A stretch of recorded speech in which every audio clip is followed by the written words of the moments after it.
8,000 years. Now, that's all about to change. The voyage of Christopher Columbus in 1492 is taught as one of the most significant events in American history. In fact, it's one of the most significant events in all of human history. Prior to that voyage, the Great World Zones had existed largely in isolation. By crossing the Atlantic, Columbus opens up the vast American world zone, these two enormous continents of North and South America, with the millions of people that are living there, the resources that are available. And for the first time, people living in Eurasia become aware of this other part of the world. Until the voyage of Columbus, these people may as well have been living on different planets, so isolated were they. A trade network that started with the first civilizations, connected Europe, Asia, and Africa, now reaches across the Atlantic. In this vast new global network, new hubs will form. And once again, power will shift. For most of the last 2,000 years, Europe hasn't been that important. Then we get the age of Columbus, and what do you know? This is exactly the time where we see the rise of the West. This is when the West starts taking over, when it gets itself smack bang in the middle of the biggest exchange network the world has ever seen. Now, foods that had been isolated on disconnected continents begin to move around the world. Maize from the Americas shows up in Egypt and China. Potatoes from the Andes prove perfectly suited to the soils of Ireland and Russia. The old Fertile Crescent grains, like wheat, begin to feed the Americas. New foods mean more calories, more energy.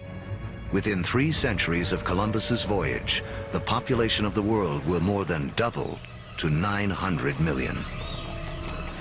But the unequal hands dealt to the 2 hemispheres now play out in a deadly climax. European conquistadors, inheritors of the agriculture and animals of the Fertile Crescent, and the trade spread along the vast networks of the Old World, come bearing guns, riding horses, and carrying infectious diseases. The result, slaughter. In the years following Columbus's first voyage, 95% of the native population in the Americas will die from European guns and germs.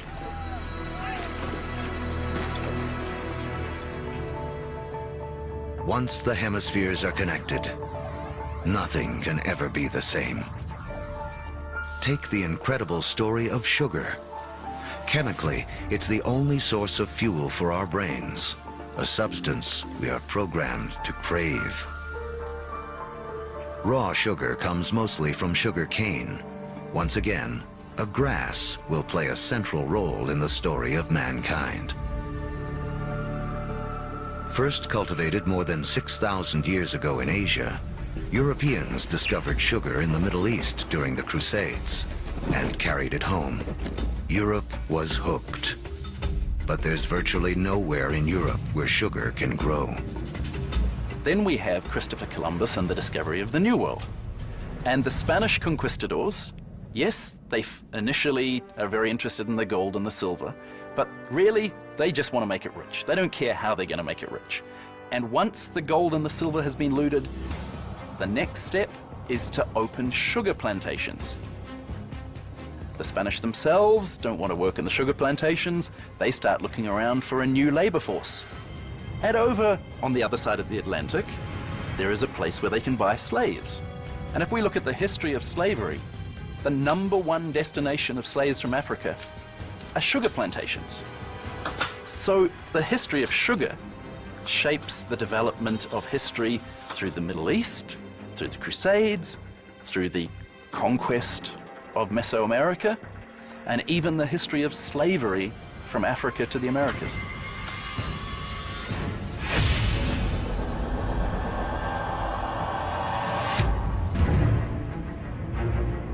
In the year 1700, mankind has hit a wall.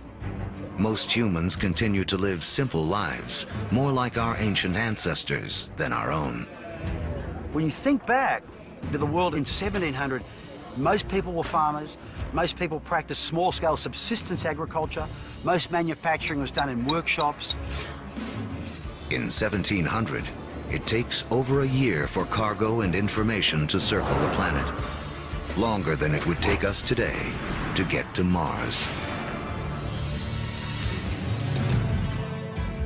What's holding us back is how we power our lives. In Egypt of 2000 BC, 90% of all work was done by human muscle, with animals kicking in the rest. By 1700 in Europe, the majority of work, 70%, is still driven by human muscle. Muscle power alone can't clear the path to the modern age. But there's a breakthrough hidden deep within the earth.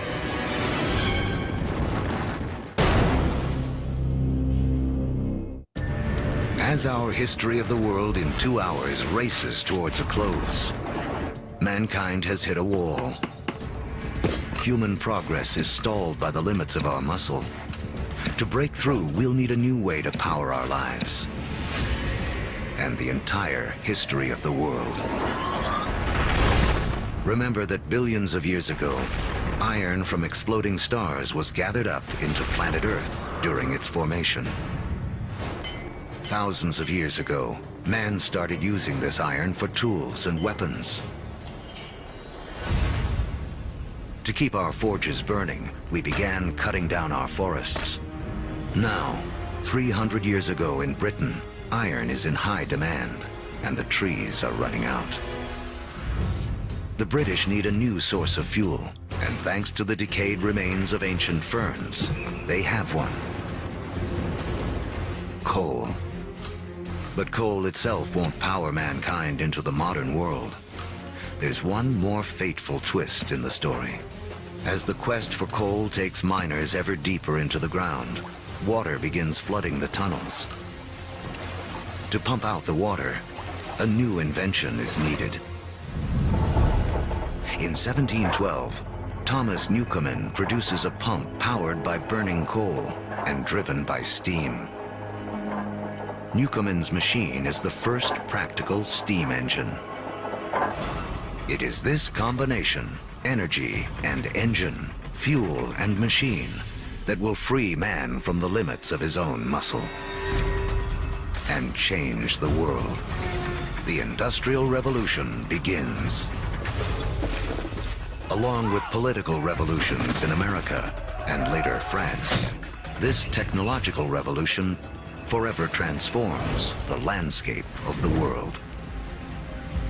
And before long, the Atlantic world has become the new economic, therefore cultural, therefore political, therefore military leader, and will utterly dominate global geopolitics from that moment to this. Trains thunder across the countryside.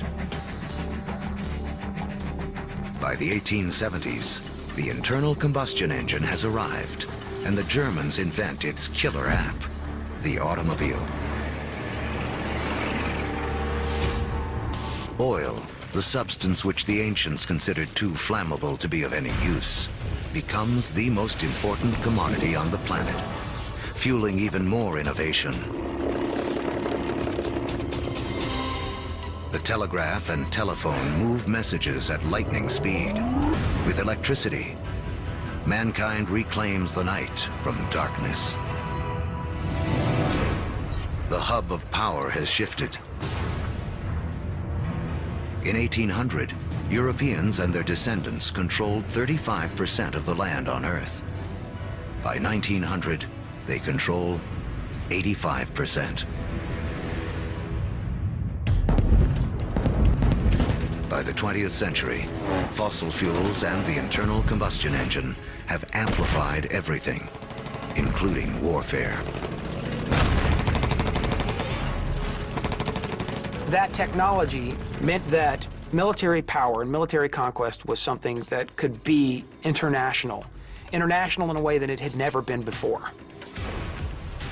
In the 20th century, almost 3 times as many people are killed as a result of war, as in the previous 2,000 years of human history combined.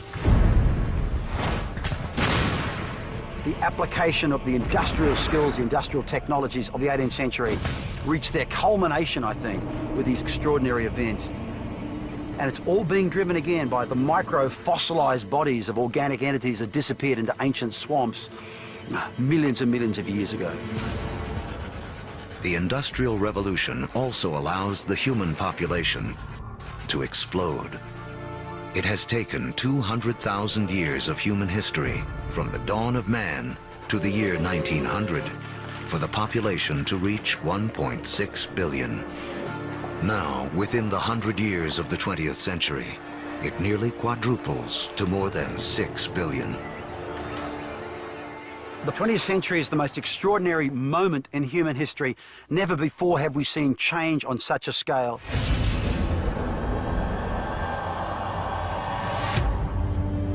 Today, humans number close to 7 billion. We are the dominant players on the planet. We have learned to harness 50,000 times more energy than our ancestors just 10,000 years ago. This energy drives our fast-paced lives and a literal World Wide Web, a network that, as we have seen, has been in the making for as long as humans have walked the Earth. Our 2-hour story is coming to an end. A story that really began 14 billion years ago with a tiny universe where everything was all in one place. Then the Big Bang. All the energy that has ever existed created in an instant. Gravity sculpted our universe. For billions of years, stars and supernovas created all the elements we would eventually need. Then an extreme Earth took shape and settled into just the right conditions to support life. As the planet evolved, life competed for energy and grew more and more complex. Eventually, the conditions were right for our species to rise. We mastered stone and fire. When the Ice Age came, we spread around the planet. And when the ice melted, we were stranded on different continents. We learned to bend plants and animals to our will. We built cities, then civilizations. We created a vast network that linked empires, joined continents, then crossed oceans. Just when it seemed we had reached our human limit, we found the energy and technology to carry us into the future. On Earth,